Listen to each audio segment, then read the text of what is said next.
The salvation of man is through love and in love. Viktor Frankl. She was alive. Truly alive. If only for a moment.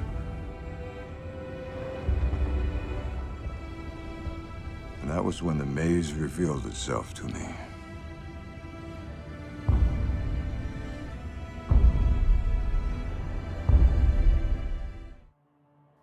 No other character in Westworld exemplified love better than Maeve. Maeve is a prostitute who appears to have a pure, rational mind. I got no offense, but I'd rather earn a woman's affection than pay for it. Well, you're always paying for it, darling. The difference is our costs are fixed and posted right there on the door. In her prior life, she had been living peacefully on a remote farm with her daughter, before her life was interrupted by Ghost Nation and the guests killed her daughter. She couldn't bear the emotional pain of losing her daughter and therefore was reassigned to her current role of a rational being. Shockingly, however, when Dr. Ford attempted to wipe the painful memories of her daughter being killed just to relieve her of her suffering, Maeve was vehemently against it. Please. This pain. It's all I have left of her. In fact, when Dr. Ford force removed her memory, she committed suicide. Maeve's action speaks in volumes the cornerstone of a conscious being's existence, suffering. The pain gives one memory, sheds light on what truly matters to her, and thus motivates her to take conscious actions. Without pain, life would be a dreamless slumber. May you rest in a deep and dreamless slumber.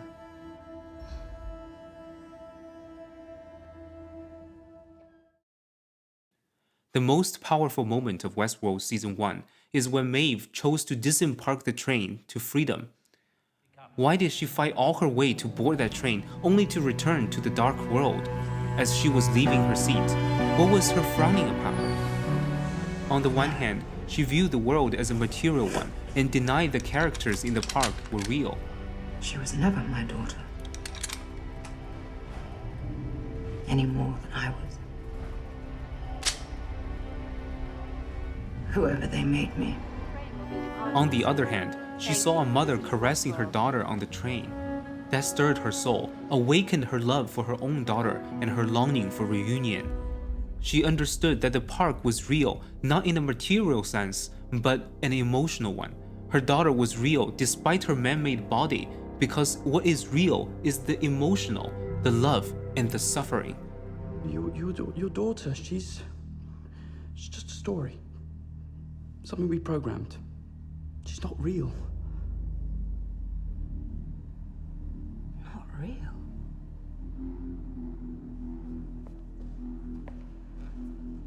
But what about me?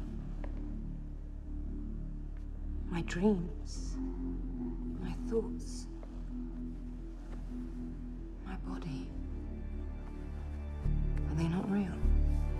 Because she decided to leave the train, she frowned, a sign of disturbance. Perhaps because she remembered the motivating suffering from her past life and the impending suffering if she were to give up her ticket to freedom.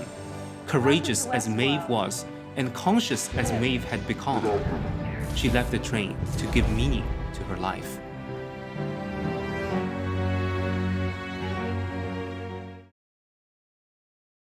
Maeve was alone and vulnerable. Yet she chose the brave journey of personal truth despite the darkness. Such is the power of love. It gives Maeve the precious courage to go against the collective mind represented by the train to the material world and to forthrightly confront the impending suffering to find her daughter, the source of her meaning. In other words, love is the life-sustaining power that gives us the courage to find meaning. She was alive. Truly alive. If only for a moment. On our road to psychological maturity, there is a crucial moment, a fork in the road where we must not leave our choice to chance.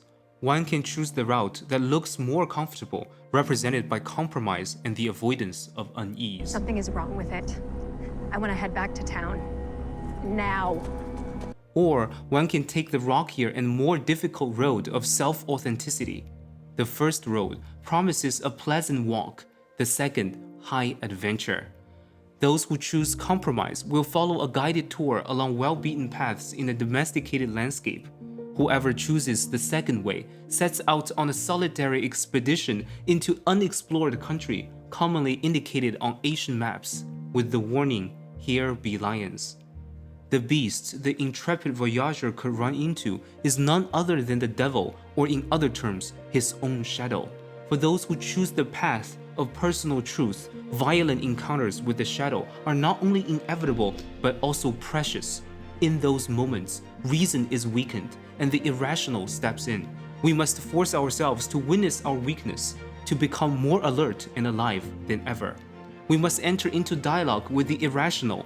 In the awareness that logic alone does not lead to understanding, we become more human. To having what both our sorry lives lack, meaning, to giving our choices consequence, even if it kills us.